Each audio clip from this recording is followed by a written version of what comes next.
It's time now for the Jonathan Brandmeier Show Weekly Podcast. It's the Johnny B Podcast, brought to you by Woodfield Nissan and U.S. Cellular. Johnny B. Mornings on the Loop. Hey, by the way, Norm Macdonald's on the line with us in Los Angeles. Hey, Norm, how you doing, brother? Hey, Johnny, how you doing, man? Now, I've got to tell you, man. Empty bed where we made love. What a beautiful song. Hours of the morning. Yeah. Empty bed, I'd stroke your chest hairs and laugh and put your jockey shorts in my head. Ladies and gentlemen, Norm Macdonald. You know, Norm, I've been torturing these people for weeks with that song.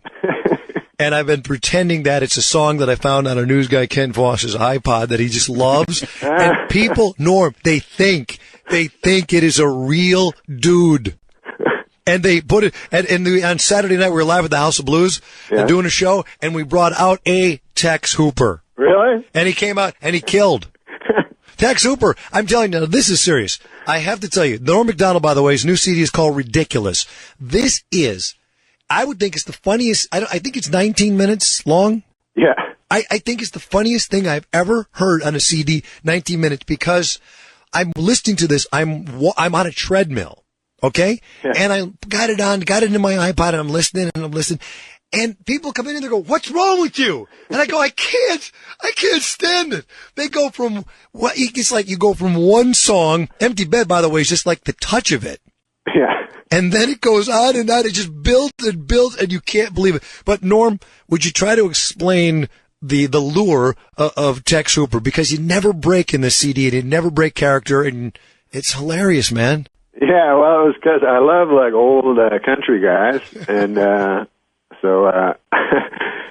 and they're always, like, outlaws, and they're heavy drinkers and stuff like that, so I thought it'd be funny to have a guy that... just go wrong. Yeah, he just comes back, and it's all wrong, and he doesn't quite understand that it is, you know.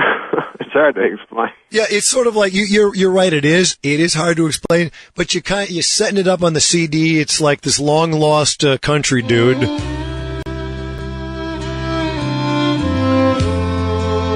Billy Joe Anderson. Yeah. Hi, this is Billy Joe Anderson of the Anderson Gang, and I'd like to tell you a little about one of my inspirations in country music, a legendary Tex Hooper, the original outlaw, the real deal. In 1951, Tex Hooper exploded onto the Nashville scene, and over the next 30 years, he wrote and performed some of the most heartbreaking ballads ever recorded. And every one of his songs involved two things: hard drinking and easy women. In real life, Tex was as rough and dangerous as the songs he wrote. And in 1985, Tex abruptly retired and disappeared. Some said he'd gone down to Mexico and was living in a bar. Others claimed he'd killed a man in Venezuela. Man, in Nashville there was always a Tex Hooper story floating around. Then, in the year 2001, New York record producer Brooks Hart tracked down 61-year-old Tex Hooper and convinced him to return to the studio. Yeah, and he came back to the studio with Empty bed where we made love. And then you go on, and you and Artie Lang are the producer. You think you got a gold mine here? Yeah, we got a gold mine because he's a legendary guy that's been away for a long time, and then in the interim, he became an uncloseted homosexual. Yeah, very uncloseted. But he won't admit it as you continue to go, hey, you're going like, hey, Tex, did you just, the lyrics, did you just say something about stroking a guy's chest hair? I don't want to talk about my lyrics, man. I don't want to talk about my lyrics. But then That's he a good text you just did. Oh, thank you. Hold on one second. Do you know Super Dave Osborne? I love Super Dave. Yeah, Super. Do you know Norm Macdonald? No, I don't believe I do. I remember him. Yes, he yeah, there used to you be go. On Fridays. No, right? That's Michael Richards, I believe. Oh, that's what I'm thinking of. Yeah, right. that's Michael Richards. Is that Super Dave? Yeah. What's your take on the Kramer thing?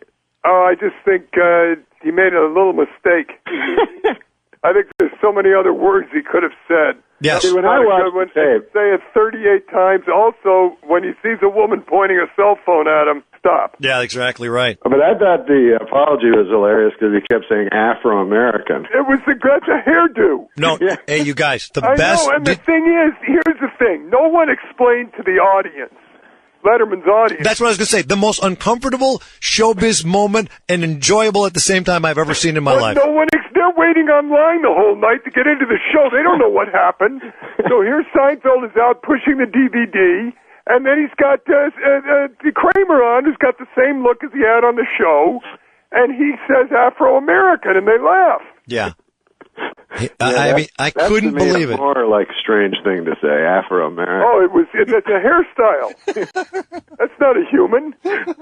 I know, it kind of looked like a skinhead a little bit. I know, it was a little weird. The whole thing is so sad, though, isn't it?